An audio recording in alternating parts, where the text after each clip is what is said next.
Welcome to the Paranormal Stakeout radio TV show with Larry Lawson.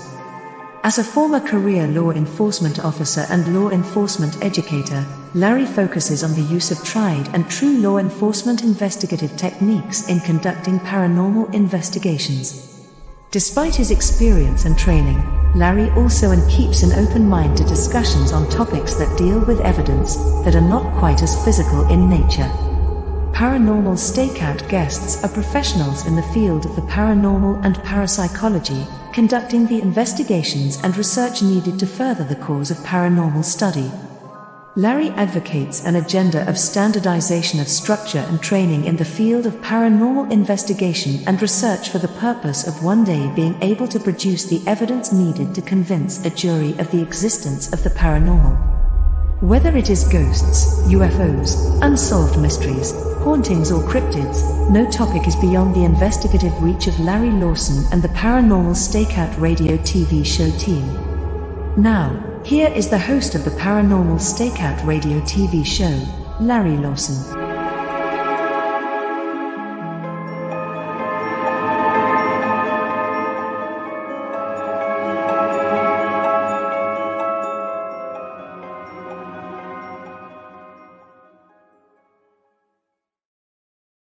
And good evening, everyone. Welcome back to Paranormal Stakeout. I'm your host, Larry Lawson, coming to you from the beautiful state of Florida, Vero Beach to be exact, the headquarters of the Florida Bureau of Paranormal Investigation and Indian River Hauntings.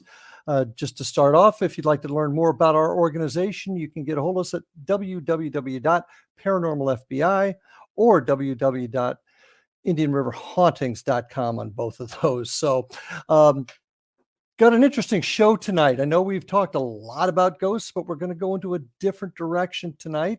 I think you're going to enjoy it. But before we go, I want to remind everybody that at the beginning of each show, what we'd like to do is take your questions, your thoughts, your comments on the paranormal, whether it be a question that you have about the paranormal, whether it be a comment or a thought you have about the existence or non-existence of the paranormal. Get a hold of us and we'll read your questions and your thoughts right here on the air at the beginning of the show. And you can get a hold of us at ghostguy@paranormalstakeout.org. That's ghostguy@paranormalstakeout.org. So send in those questions so that we can make you part of the show. Now, tonight's guest is really intriguing. This is probably one of the first UFO type of shows that we're going to do, and tonight's guest is a gentleman named Ronny Dawson. He's an oil worker from Texas, and he has had one heck of an amazing UFO home invasion alien first contact experience. It's received national and international attention. In fact, he was actually on the show first caught on camera on Japanese TV. He's got a YouTube channel, Ronny Dawson's YouTube, over 1 million views. He's also an author, Ronny Dawson, a UFO story. So, and you can get a hold of that at Barnes & Noble, Amazon, and any of the online marketers for books. He's also a featured speaker. This I find interesting. He was a featured speaker at UFO MegaCon in Lawson, Nevada in 2021. 2017, he had a very specific, very significant alien contact. And in 2020, had another one, and we're going to find out more about that with my guest, Mr. Ronny Dawson. Ronny, welcome to the show. Thank you, Larry. It's good to be here. Wow, what a story you've got, my friend. And it's a story that many have heard. You've had it out there. You were at MegaCon 2021. I'm going to ask you about. I'd like to hear about that a little bit later. But tell my audience a little bit about Ronny Dawson and how this all happened. You know, I'm one of those guys that work outdoors most of my life, and for the most part, I haven't seen anything, and didn't really believe anything was out there to see. But that all changed in about 2019, man. I've been out there working nights for 9 months at a time sometimes, and I know everything that's up there. We did a lot of plane spotting, and we've seen meteors and, you know, all sorts of stuff, but I never seen anything that I really couldn't explain until about 2009. And man, it got weird out there. I mean, we started seeing lights that would come on out of the trees. They would go off. They would move about. They would drop to the ground and they'd shoot back up. And I mean, and where we were at was out in the middle of nowhere. And there was just no explanation for this stuff at all. And I contacted MUFON and everybody else, like everybody that I knew to contact. Uh-huh. And a MUFON guy went out there and he seen them too, so he was like, man, I don't know what we're looking at. He goes, but okay, I can't explain it. Well, Ronnie, just to kind of reel you in a little bit there, what were you doing out in Texas? What is it that gets you out at night and moving around to see these type of events? Well, what do you do? I basically operate a $250,000 piece of equipment. It's a crude oil transport truck. I go out, I buy the crude oil out on private leases and load it from the batteries and once I load it on my truck, it becomes my company's, and I transport it to the pipeline facility, and then it goes to the refineries and stuff like that. So got it. And you're out at night a lot doing this, obviously. Yeah. Oh, well, so your first experience was in 2009. Did you ever have any experiences when you were a kid or younger? A lot of folks have experiences when they're young, but did you? Well, I mean, my dad has seen some ghosts and stuff like that, but as far as UFOs, and I live in the Bigfoot area, so we used to go hunting in the woods, and we'd always tease each other about Bigfoot out here watching us, So but I knew when I was in the woods with a gun, the most dangerous thing in the woods is me with a gun. So. Okay, so you're out in the middle of the Badlands of Texas, 2009. Tell us what happened. Yeah, man, it's just weird. I'm seeing these lights and I can't explain them, and other guys are seeing them too, and everybody's got explanations for what they think it is. Secret military operations, helicopters flying with night vision and crazy stuff, but helicopters are loud, noisy things, and you can hear them from 5 miles away. These lights are up close and personal, and you can't hear anything, and they come on, they go out, drone. I fly a drone. I have a drone, if the lights go out on it, there's a problem.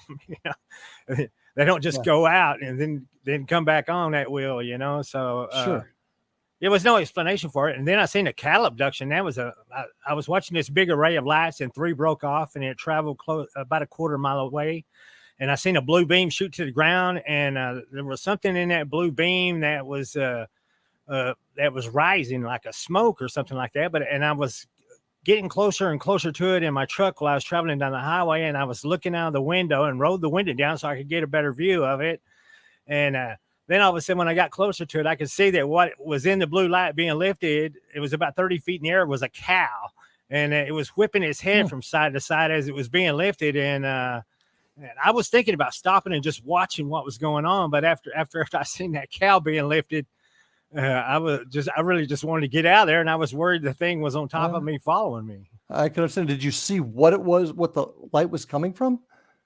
No, it was there. You could see the lights, but the craft itself was not glowing or lit up or anything. It would just be 3 big round circular lights that had a whitish blue light shining from them. And even the big craft that they broke off from, you really couldn't see the craft. You could just see the lights. The lights were huge. I mean, they had to be like, the size of a car or bigger. They were huge lights. And then it's almost like it wasn't really lights. It was like it was illumination shining from inside something else. Like it was like a illumination shining through a porthole window. That's what it seemed like.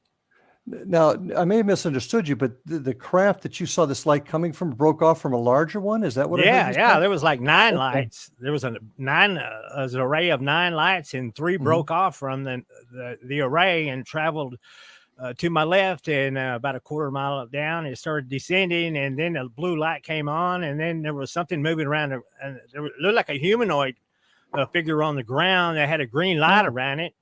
And then inside the blue light, you could see something rising. And then when I finally got close enough, I could see it was a cow, and it was whipping its head from side to side as it was going up. It was about 30 feet off the ground. They're heavy animals, man. We used to get them out of pump jacks, and the speed at which these guys traveled over there. And I mean, our best military guys couldn't go over there and harpoon a cow and lift it into a helicopter in the time that these guys had pulled all this off. They did it amazingly quick. And now, did the cow go all the way to the spaceship? yeah, I mean, I didn't watch it go all the way into the ship. I just seen that it was being lifted, and it was time. I was right even with it. I was fixing to have to stop and watch what was going on, or just get away from it. And from what I've seen so far, I just wanted to get away from it. And after seeing the lights, I was starting to think, man, this has got to be UFO activity out here. It's nothing I can explain. Then after seeing that, it pretty much checked all the boxes for me.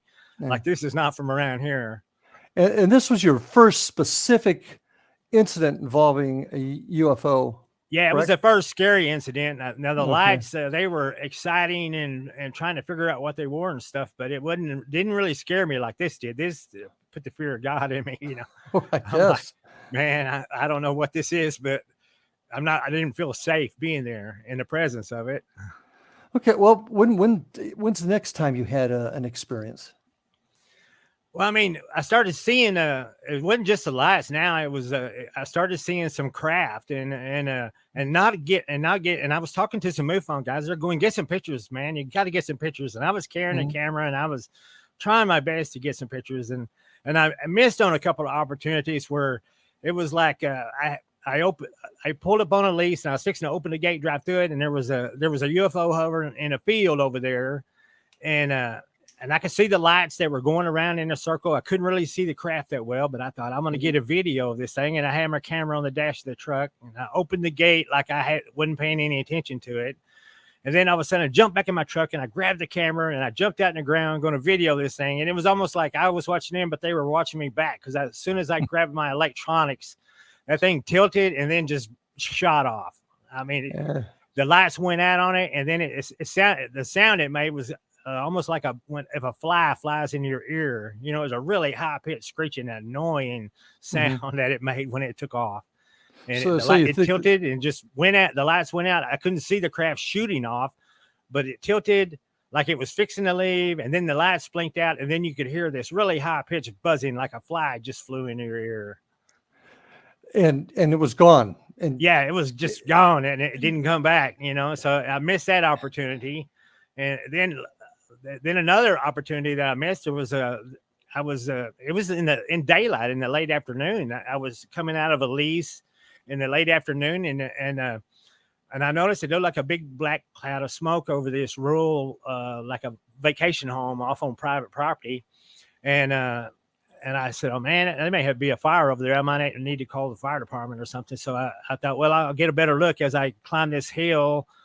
From where I'm at, I'll be able to see the house a lot clearer. And as I climbed the hill, getting closer to the house, I looked over at the house to see if it was smoke over the house. And it was a big black fuzzy. I mean, you could not see any shape to it. It was just really blurry, like almost smoke looking. And then all of a sudden I seen the 4 white lights come on, same white. It was the same round white light shining out of something inside, like an illumination inside something. I thought, man, that's not smoke. That's a daggum UFO. Now, because it was daylight, could you see the aircraft at all, the spacecraft at all? Yeah, I could see it. The craft was just really blurry and black. I couldn't see anything well defined. It was almost like they had some kind of stealth technology that was failing or something. Well, we got to take our first break, Ronnie. When we get back, I want to hear more about that. Folks, stay with us. I'm with Ronnie Dawson, alien abductee. We'll be back right after these messages.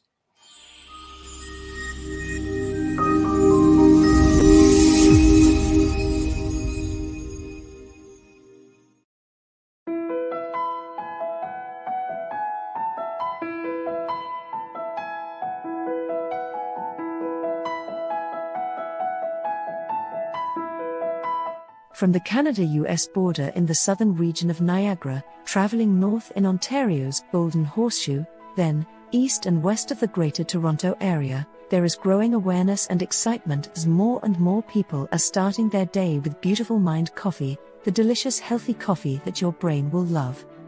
Made with ethically sourced 100% Arabica coffee, Beautiful Mind coffee is roasted and ground in small batches to ensure each bag contains a wonderful full-bodied artisan coffee.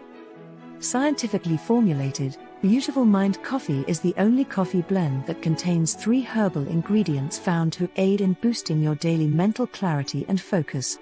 Maca root powder, green tea extract, and American ginseng have been selected for their ability to support good brain health. Taking care of your brain's health now can help delay or prevent the onset of cognitive dysfunction, including dementia, Alzheimer's, and more general memory loss as you get older just by enjoying the delicious flavor of our roasted coffee and herbal ingredients found exclusively in Beautiful Mind Coffee. Beautiful Mind Coffee is now available at Amazon.ca and soon to be available in selected locations near you. In Hamilton, Ontario, Beautiful Mind Coffee is now available at Livelong Wellness Clinic, located at 189 Hewson Street South. Beautiful Mind Coffee can be ordered by telephone by calling 416-436-3675 or 905-536-2450. Why have a good cup of coffee when you can have a great cup of Beautiful Mind Coffee that's good for your brain? For more information on Beautiful Mind Coffee, visit us online at www.beautifulmindcoffee.ca.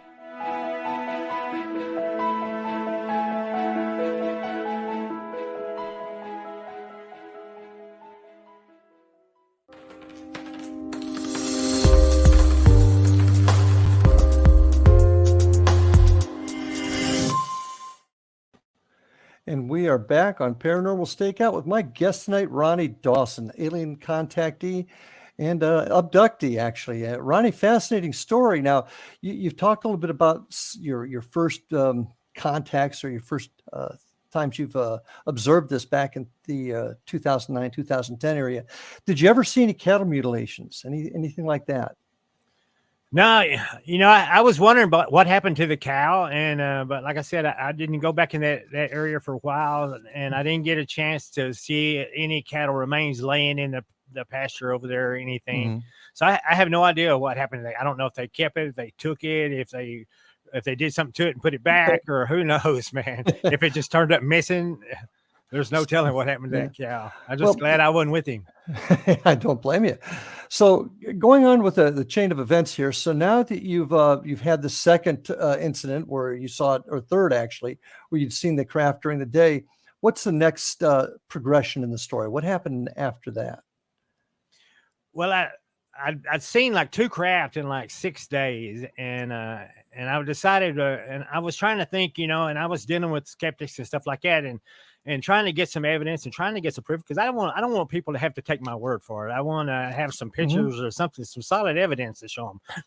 People want solid evidence, and I hadn't had any luck in getting it. So I was trying to think outside the box too, going, well, even if you did see a UFO and you took some pictures of it at night, it's a blurry light in the dark, and it ain't going to prove to a lot of people very much. So I was trying to think, how could I really show somebody something that this is something weird? This is not something explainable. This is something paranormal. You have to show something amazing. So I was trying to think outside the box. So I'd ordered this powerful green laser. It's one of them green laser pointer pins. It's like 250 megawatts. And wow. I mean, this thing will shoot a green beam about 10 miles. And the whole point of me ordering this thing was, what I was wanting to do was, I thought if I could get close to a UFO and I could shoot this laser at the UFO, if the craft's propulsion system was bending time and space, it should make this laser appear to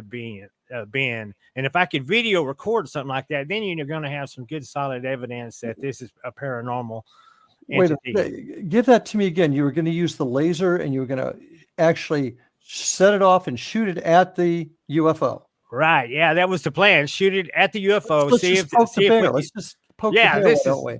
Yeah, I'm trying to prove that UFOs are visiting us, and I'm dealing with a lot of skeptics and people out there just don't want to believe anything. So I'm trying to come up with something amazing to prove my point. I know for a fact what I'm seeing, because I've seen it from the first person. But to have something to prove to people who aren't seeing it in the first person, you have to have something like that. And I was thinking that maybe if I could catch that laser beam bending and have it on a video, and maybe that would be some good solid evidence that I could prove that this is really something odd that we're looking at and recording here, not just some blurry light in the distance. So that was the game plan. So I contacted a friend of mine who agreed to go UFO watching with me. He manned the camera and I was going to man the laser. And there were some military jets flying around, and I was thinking, man, we're not going to see anything with these military jets flying around. So we were out there quite a while. Finally, the jets left, but we were running out of time, and my friend was the one that seen it, and I was about to give up hope, but I'd seen 2 craft within like 6 days. Tonight was the 3rd sighting in 7 days. So, okay. So this is okay. Yeah. And my friend, I was about ready to give up, and he said, look, he said, what is that? And I looked where he was pointing, and it was that 4-light craft, same 4-light craft that I had seen before had showed up. And it was probably, it was about 300 feet off the ground, and it might have been a quarter mile away, if even that, so it was reasonably close to us, about 200 or 300 feet off the ground. And I said, that's it. That's what I've been seeing, and so I grabbed the laser, and I didn't want to shine it on the craft, but I shined it around the craft in a circular pattern, and I didn't get no beam deviation. I said, man, it is not bending at all. And I assume my friend's over there with the camera recording all this. Yeah. And I'm not paying attention to him, but I was firing that laser at that thing was pretty scary, because I was hoping that they wouldn't misunderstand my intentions with it. And wow, why would they think that, Ronnie? I mean, you just point a laser beam at them. Okay. It's dangerous. I know this is dangerous. It's scary, it's scary, dangerous. And we're working outside the box here, and it could go very bad. We could be 2 piles of ashes laying up here on this hilltop. And I didn't see, I said, I'm not getting the beam deviation I was hoping to get. And I said, I'm going to shine it on the craft out. And I said, I'm going to see if it reflects off of it like a mirror, if it lights it up or what. And so I shined the laser right on the thing, and it just absorbed the beam. I mean, it didn't reflect it, didn't make a glow where it had hit it or anything. And I said, my God, it looks just like it's just absorbing it. And I said, I hope you're getting all this on video. And I looked over at him, and he's standing there with his hands on his hips, and his mouth is wide open, gawking at the thing. And the camera's like 3 feet away from him, laying on the chair. And so he didn't get by the time we grabbed the camera and picked it up and got it started up and running, this thing just, all 4 lights just blinked out. And that was it. We didn't see it shoot off or anything. It would just disappear. So another opportunity. Well, two questions I have to ask you in here. You had the chairs out, obviously, so you're waiting. What made you pick that spot? Was that where you'd seen them before? No, I hadn't seen it. It was almost like I'd seen them in like 2 different counties. It was almost like they were keying on me. It's like either there's a whole lot of them, or they just happen to know where I'm at and show up. And, but what made you pick that spot to wait for them? Because it was a good dark place, and it's close to town, and he lives kind of on the edge of town, and he lives on top of a hill, and it's nice and dark. It's a good place to UFO watch up there. Not a lot of you get away from the street lights and stuff like that. So I figured it was just about as good any place as any. If they were going to show up, it didn't seem like they cared too much where I was at. If they wanted to show up, they could find me. And I still not sure how they did find me. You think they were kind of keyed into you? Is that what I heard you say? That maybe they were? Yeah, it had to be, because the sightings I had were like in several different places, like 3 different locations, and all of these are like 3 different counties. I mean, I travel, the area that I cover is over 100 miles from where I start out in any direction. So it's almost like they would have to find me. Okay. It's almost like they were keying on me somehow. You say there's 4 lights on this craft. Were they in 4 corners? Were they circular? Trying to get an idea of what this ship looked like. It was almost like there was openings in the side of it. It didn't seem like it was shining from the bottom of it. It seemed like there's 4 large openings on the side of it, and a very bright illumination on the inside of it. These didn't appear to be like spotlights that were shining out of anything. They just seemed like they were very large holes with a bright illumination in them. Okay. And it was almost, and I agree with what some people have said. It's almost like it's a byproduct of the craft sitting still too long. It's like if they hover too long, they build up too much fire, and this illumination comes on inside the craft. Gotcha. And it seems like it has some kind of a dark shell to it. That it's like a dark shell that every time I'd seen it, even the one in the daylight, it was a very black looking shell on the craft, and it had the big round openings, and if it sits idle too long, these white lights will come shining out of these illuminated openings. And it doesn't really look like a spotlight. like that one I was following, I mean, it was in the afternoon and it just faded out. I mean, it was a black craft and it had the 4 white lights in it. And I was actually following it in my truck and had my camera trying to get a recording of it. And my camera opened and this is my perfect opportunity. And the camera failed. The lens opened up on it. And it went dead. I don't know. The batteries were dead. Well, I put new batteries in it, and that camera would never work again. I mean, to this day, must have fried it. Well, let's move on a bit. So we had this disaster event where your partner did not get the film. What happened after that, Ronnie? The next night was the night things got weird. Got weird and got scary too. Okay. That was the next night from that was the alien home invasion. So it was like they followed me home. They knew where I lived after that, I guess. I don't know. Maybe they already knew. But anyway, I'd come home and all of a sudden I have a house cat. I was living here. I have a girlfriend that lives in another town and she's going to college. So I'm living here by myself and I've got this house cat. It's just me and him living in my house. And what year is this? So we can keep I think this is a 2010. 2010. Okay. This is 2010. Yeah. And it was the night after we had shot the laser at the craft. And I came home from work and my cat I come home late in the afternoon. My cat's gone. And, I don't know where he went. There was no way for him to get out of the house. And as I started going through the house, I noticed there was a big hole that had been clawed. And I have like 3 bathrooms in this old house. And there's a big hole in one of the floors. I mean, big enough I could stick my arm through it.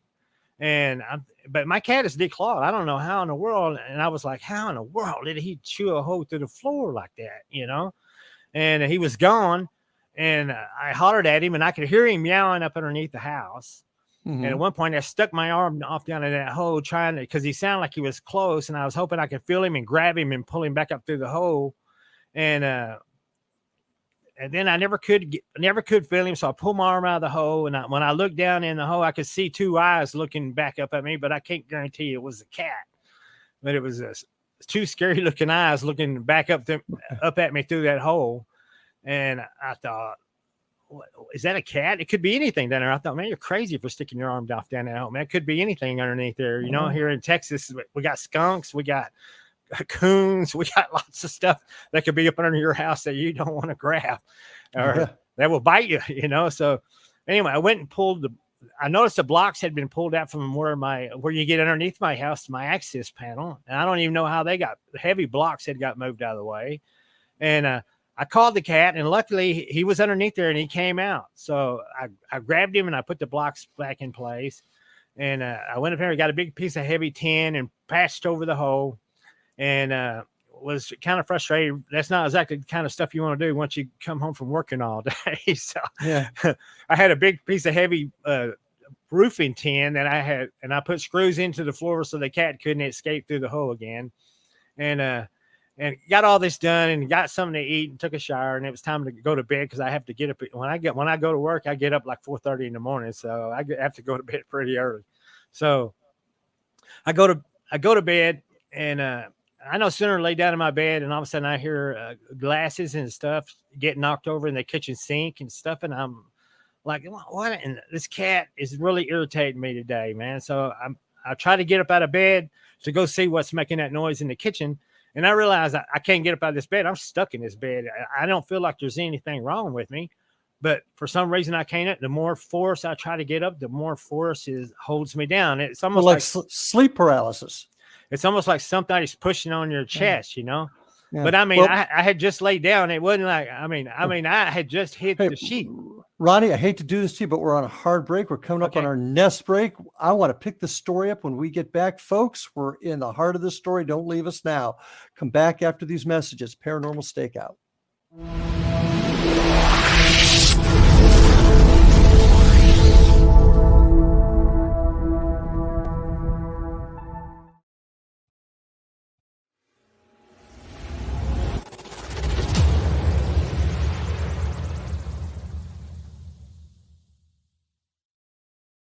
So I was watching the X Zone TV channel last night when I was abducted by aliens, and they kept repeating to me over and over again, simultv.com, simultv.com. What's simultv.com? That's what I asked them. They had it written on the side of their UFO. How do you spell that? UFO. No, I mean simultv.com. simultv.com. simultv.com. Right. simultv.com. Interesting that you were abducted by aliens in a simultv.com UFO last night. Oh, yeah? Yeah. Now that you mention it, I remember now last night I was awakened from a deep sleep. My great-grandmother was standing there. She said she'd come from the hereafter to tell me about simultv.com. She even spelled it out for me. simultv.com, sonny boy. simultv.com. simultv.com, sonny boy. Wow. Yeah. Guys, you'll never guess what my psychic guru just told me. simultv.com. Exactly. Are you guys psychic too? Of course. We all know about simultv.com. simultv.com.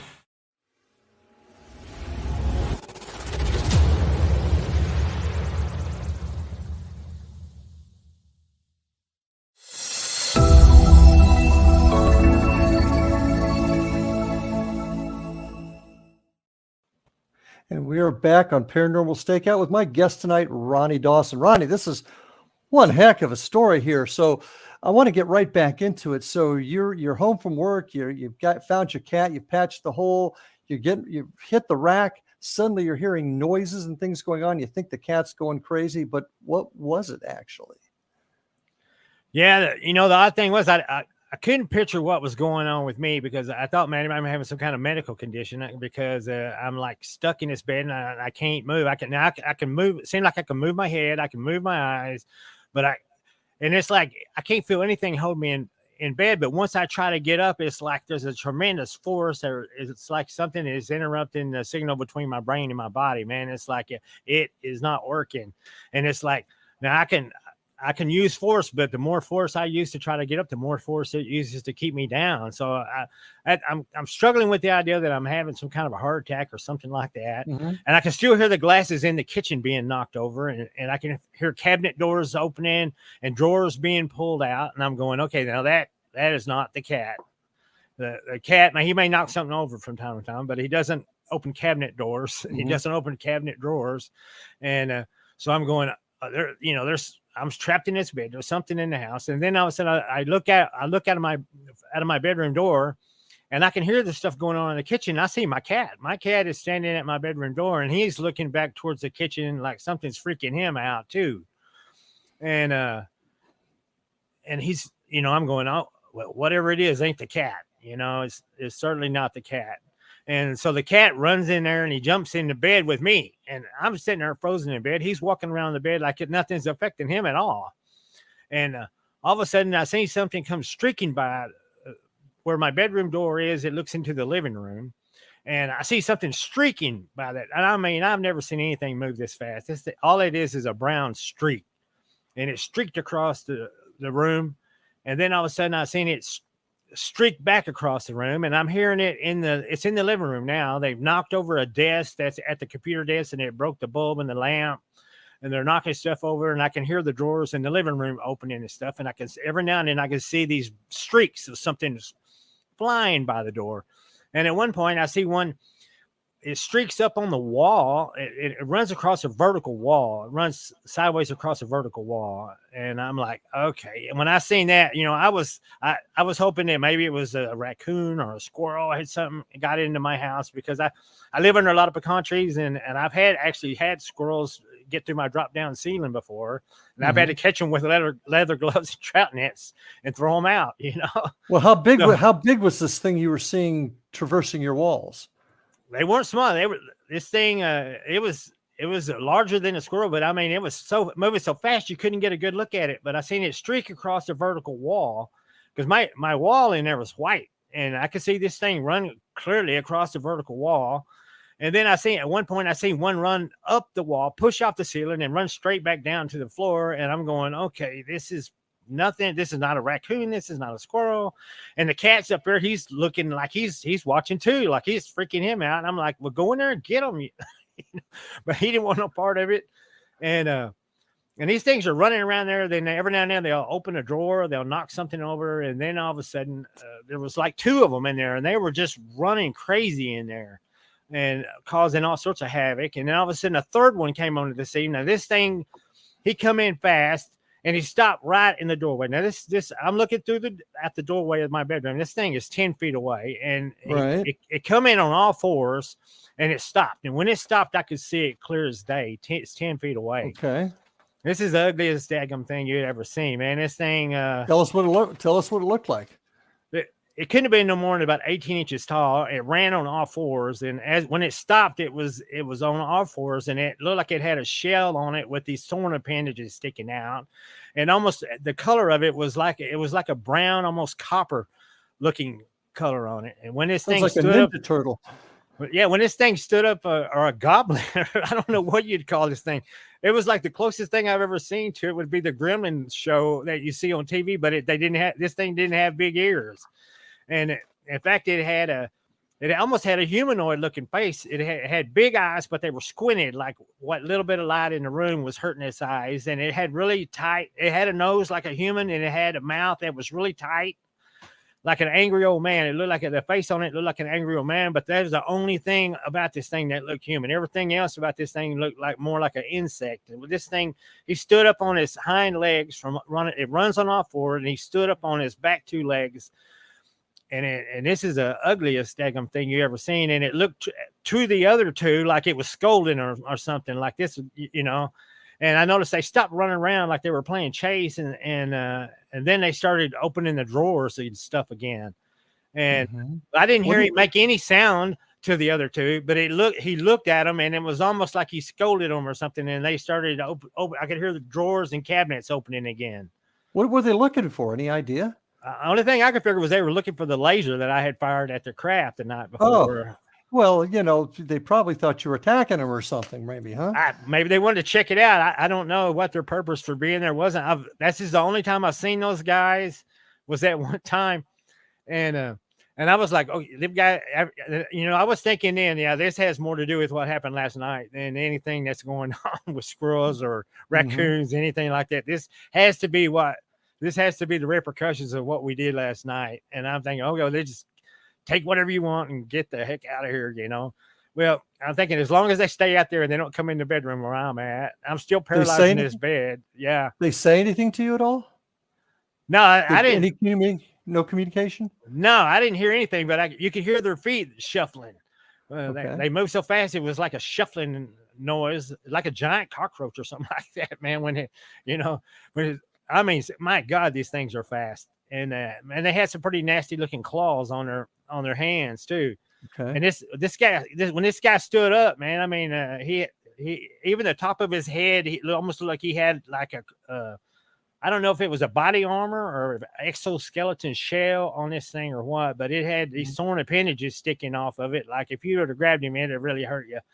And I was hoping, man, these guys just don't come in here. Well, next thing they did, they all three came in there and ran up underneath the bed, and they're picking the bed up, the bed frame, the mattress with me on it, and they're bouncing me on this mattress like popcorn. And I'm bouncing up and down on the mattress, and I still can't do anything. And the cat freaks out, and the cat takes off, and he's sliding around the door to get out of there. And I was wishing I could have went with him. But they're just bouncing me on this mattress, and I mean, they're lifting the box springs, the mattress, the whole bed, and just bouncing it, rattling it. And then I hear them clawing at the underneath of it, like they're going to claw through the mattress and get my back. And I thought, man, I'm fixing to die here. You know, I'm fixing to die here. You know, I got to come up with a plan. And I thought, man, and you know, you're scared for a while, and then you get frustrated, and then you get angry, and it was like either they're going to kill me or I'm going to kill them. So I thought, well, I'm going to try to break free. I got a golf club in the corner. I'm going to grab the golf club, and I'm going to kill these things. And so when I tried to break free this time, the force that held me down this time, it felt like I almost had a heart attack and died. I mean, it felt like it almost killed me. I fought it so hard, and I could not break free, and it hurt. And it hurt bad, and it felt like I couldn't hardly breathe. It felt like my heart had almost stopped. And I just relaxed in bed and said, I can't do it. And I'm at their mercy. I can't do anything. Well, I heard them. They're over there messing around at the gun cabinet. And that gun cabinet over there is where the laser is kept. And they stopped clawing at the bed. And I was thinking, thank God, you know, at least, you know, at least they're not going to kill me, maybe. And they're over there messing around. And then all of a sudden they get to where the laser's at. They unlock the gun cabinet and they access the laser. And then they just took off. And I never heard the sight or sound of them. And all of a sudden the weirdest thing happened when it was almost like when they released me, my brain processed what I had tried to do, what seemed like 5 minutes earlier. I jumped out of that bed. I screamed bloody murder. I grabbed that golf club and I was in a fit of rage. And I had tried to do this 5 minutes earlier. But and obviously it was like they had blocked the signal from my brain to my body. And when they released me, that was the first thing that got processed because I wasn't even trying to do that. And it freaked me out because if you can imagine how you would feel if your body did something that you didn't want it to without you telling it to. Yeah. So I was like, what am I doing? But all I know is I'm angry and I've got aliens in my house and I got a golf club in my hand and I'll go on an alien hunt. I go looking through the house. They open every cabinet, every drawer in the whole house. I seen the stuff they knocked over in there by the kitchen sink. I see the lamp knocked over at the computer desk. And, did you call anybody? Did you call the police? Did you call the government? Did you call the military? I looked there and I looked up underneath the bed and I even checked up underneath it. They clawed through the box springs and they clawed the wood up underneath the box springs. You can see some big scrape marks in the wood up where they were clawing at the underneath. There's no doubt I had physical evidence. And, and I was looking at Rick. I still thought I had aliens on the premises, so I kept looking, man. It was like if I'm gonna kill one of these guys, then we'll have to. You want proof? We'll have some proof. If I find one of these guys, I'm fixing to kill him. Well, did you take any picture of the damage to your house, the claw marks, things like that? No, I should have. What I did was I got rid of it. I freaked out. I was afraid they put something in it, man. Well, it was a pretty new mattress, and I got rid of that thing. I didn't feel comfortable sleeping on it anymore. It's like I wanted it out of here. Did you call the cops? Did you call the government? Did you call the military? I found out where I put that metal in the floor. They had pulled it up. They had pulled the screws out of the wood, and they had where I had patched that hole. So I was like, man, they may have been in the house earlier in the day. And they may have taken the cat underneath the house, or the cat escaped through the hole trying to get away from them. I don't know what all went on here.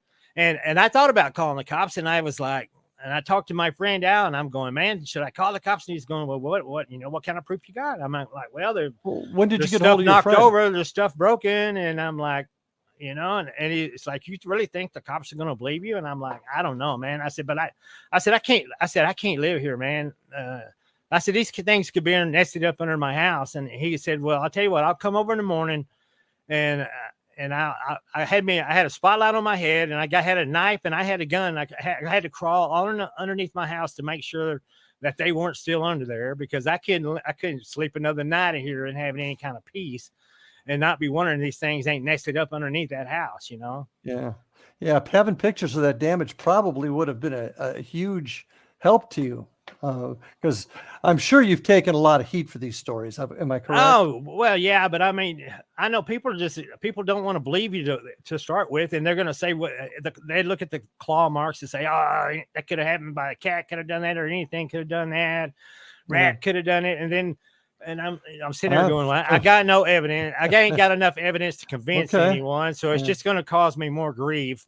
And speaking of claw marks and stuff, I know we've got another part of the story we're going to want to hear, but we're coming up on our last break. So I'm anxious to hear the postscript to this story in just a few minutes. So folks, stay with us. Paranormal Stakeout, my guest tonight, alien abductee, Ronnie Dawson. So stick with us, and we'll be back right after these messages.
And we are back on Paranormal Stakeout. My guest tonight, Ronnie Dawson. As we head into our last little bit together here, I just want to remind everybody, check out our website at the Florida Bureau of Paranormal Investigation at paranormalfbi.com, also indianriverhauntings.com, and do consider sending us some questions and thoughts to ghostguy@paranormalstakeout.org. You fill out the form there, send us your thoughts and your questions, and we'll answer them right at the beginning of each show. And of course, Ronnie Dawson, our guest tonight, he is the author of Ronnie Dawson, a UFO story, and you can find that Barnes & Noble, Amazon, and most fine book retailers. And also, Ronnie, you have a YouTube channel too, correct? Oh yes, Ronnie Dawson YouTube channel. Yes. Okay. All right. Well, and I post, I like I said, I don't want anybody to just have to take my word for it. And I've got pictures and video of some of the stuff I've seen, and some of the most amazing pictures that anybody's ever taken. And people can call me a liar, but they say, "Is my camera lying too?" Okay, photographic evidence is evidence, whether they like it or not. It may not be the quality that you want, well, so. Pretty fantastic stories. I mean, I can see where you've probably taken some heat over the years for some of it. Oh yeah, MegaCon 2021. I think. How were you received there? Yeah, and well, like I said, it's a long story, and I seen it. The ET came back a year after that event. Yeah, I want to hear about that. And that's when I was in Coma, Texas, and I had the mothership fly over. And most of the videos and pictures you'll see of my stuff are of that night. I seen 3 UFOs in about a 1 hour period, and one of them was a mile-long V-shaped mothership. And I mean, this thing, it rotated down to the ground, and it was some weird lights that rotated like in a circular pattern, and they were getting lower and lower. And when they passed over my head, my God, it took this thing 2 or 3 seconds to pass over me. It was solid rock. I mean, it wasn't a ship per se. It was a city built on a V-shaped rock. The bottom, this thing was passing over my head. I could look up. It probably wasn't 200 feet up in the air, and I could see burn marks and crater marks. And it looked like you were looking at the surface of the moon. Impact marks on this thing. And it was solid rock. There for a few seconds, I thought it was a meteor, a giant meteor, and I thought I was fixing to get taken out by this giant meteor that was coming in. And then all of a sudden, it slowed down and tilted up, and then changed directions, and then it shot away from me, and then it banked and come back at me. And when it banked and came back at me, I could see there was a city on the top of this thing. A city. And yes, I mean, it was buildings. There's structures. There's man, and thank goodness I caught some video of this thing. I caught like 17 seconds of video. There's only 7 seconds of the left half of the craft, but on that video, man, you can see all this stuff. It's on my YouTube channel. Well, check that chat. But I want to hear about, you actually had one-on-one contact with some of these beings. Tell us a little bit about that. Yeah, the mothership sighting was in 2011. And in 2017, it was the first time I actually got to meet these guys. Earlier in the year, I had a chance to talk to Stanton Friedman. I was at the Roswell UFO Festival, and I said, Stan, you're a smart guy, and I'm just an old truck driver.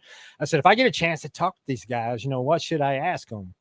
And Stanton gave me some advice, and it actually came in handy, because in 2017, I actually got to meet these guys. These guys actually, it was the weirdest daggum thing you could ever imagine. I was working nights. I came home, and this wasn't even at night. This was like early in the morning. I probably got off work at 5 a.m. in the morning, and this probably all happened about 8 or 9 o'clock in the morning. Okay. And I'm in bed asleep, dreaming away, or not dreaming or whatever. I don't even remember dreaming. All I remember is there was 2 females had my arms, and they were pulling me. Females. And I'm like, what? And then I slipped out of their grasp, and I fell back to sleep. And I thought, man, that was a weird dream. It was just a weird little short mini dream. And I started sleeping again. Next thing you know, they got me by the arms again, and they're pulling me. And one of them looks me straight in the face and says, help us. And I felt like I was stuck in a manhole or something, and they were trying to pull me loose. And so I struggled to get free. And finally I finally got loose, and I came loose from whatever they were pulling me out of, and all of a sudden they started apologizing. We're sorry for disturbing your rest. We needed to have a conversation, and I'm going. Were these humans or were they the aliens? I thought my wife was playing some kind of joke on me. I mean, so you're married. You're married by this point, okay? Yeah, I'm married. My wife's living here, and she's awake. She's doing her wifely duties in the same house where I'm sleeping, and I'm sitting here. Two alien women pull me out of my, and it's not my body; it's my conscious. They pull my consciousness out of my sleeping body for a conversation, and I always thought when your consciousness left your sleeping body, you were dead. It's game over. Sure. But they pulled me out of my sleeping body for a conversation. They started apologizing for disturbing my rest. And I'm thinking, my wife is playing a joke on me. Where is she? And I know her friends, but this don't look like any of her friends. This one she has to be like 6'6". She's got blue skin and her eyes are as big as our eye sockets. Okay. And she's tall, skinny, athletic. And then the other one is a shorter, stockier, has big hair. And I'm looking these two over, and I'm thinking, well, if they're wearing costumes, they really got some good ones. These are some good costumes these gals are wearing. And my wife is playing a joke on me or something. But I looked at that other one. She looked, and I looked at, she looked like a human face, but right here at her nose, it went into a lion's mouth. And I mean, on her upper lip, you could even see she had whiskers coming out of her upper lip, she had them trimmed off. And I was like, and then I was like, okay, that is that's a really good costume there. I mean, that's amazing costume there. And then they're telling me that, this is a place where people are world. This is a place they observe us from. My wife goes walking through the bedroom, and I'm going, well, I'm sitting there talking to two ET. Here goes my wife walking through the bedroom, and we're not 15 feet from her. And she just strolls right through there like nothing. And she said, this is where we watch it. So they can't hear or see us. It said, you can't hear or see us from here. She said, this is where we've been observing you. And this is where the people in your world and the people our world are going to meet, because we're safe from bacterial, viral, and physical harm here. And I looked down there, and I could see my body sleeping in bed, and I wanted to go take a look at closer. Is that really me sleeping in my spot? I wanted to look down at my own face, and I tried to take a step, and I fell forward because I didn't know it at the time, but my knees were buried into the bed. And I looked down, and I fell forward, and I put my hand, because I was falling on the knee of the guy sleeping in bed, which is me. And then I rested on it for a second, and then my hand felt like it broke the leg, and I went through the bone, and I could feel the mattress underneath, the soft mattress underneath. And it freaked me out. And I pulled my hand back up, and these two gals, they walked me out of the bed, and they said, look, you can move through solid matter here. You're all right. Your body's sleeping there peacefully in bed. You're not, we're not going to hurt you, and you're going to be okay. And I'm going, okay. She said, yeah, this is where the people of your world and our people are going to meet. My wife comes walking back out of the bathroom. She looks towards us. She pauses and looks towards us. Well, it freaks out the cat lady looking one. And she looks at cats. Huh? You and cats. I don't know. This is a cat woman. I mean, and she looked at there, and she spoke English, but I mean, she had trouble making English out of her mouth. Her mouth wasn't made to talk English language, but it looked to me like I could see her speaking to the other one. And she said, can she see us? And my wife paused, and she looked like she was looking right at us. And the tall blue one pointed at my body sleeping in bed, said, no, she's looking at him. And then she stopped for a second, and then she continued walking out of the bedroom. And I asked her later, I said, why did you do that? I said, you walked out of the bathroom, you paused, you looked over at the bed, and then you went ahead and walked out of the room. She said, well, you have sleep apnea. And she said, I worry about you stopping breathing sometimes. She said, so I'll pause. I'll see your chest rising up and down. Okay. I know you're all right. And I'll go ahead and leave the room, And I never knew she did that, but I saw it firsthand. Well, what did these two female aliens, the cat lady, what did they want from you? Well, the conversation they were wanting to have, they were the people of their world were wanting to meet the people of our world, and they were wanting to know how to go about doing it, know. And I'm going, well, you're asking the wrong guy, I mean, there's a whole lot smarter people to ask than me. And, they said, no. I said, we want to meet you all. And they said, they asked me, they said, do you think if we make open contact to your people of the world, they will give us we need large samples of biological materials. I said, yeah, if you make open friendly contact, I believe they would, you know. And at one point, the blue lady, I wanted to get a good look at her eyes. Couldn't really look. I couldn't tell if her eyes were black or if they were. And I got really close to her face because I wanted to look into her eyes and see what her eyes really looked like from close. And when I got close to her, it kind of freaked her out, I think. And she gave me a message to give everyone. She said, tell everybody. She said, when it comes time for the people of our world, the people of your world to meet, she said, all that we ask is that there be no physical contact without a request being made and a responsive affirmation.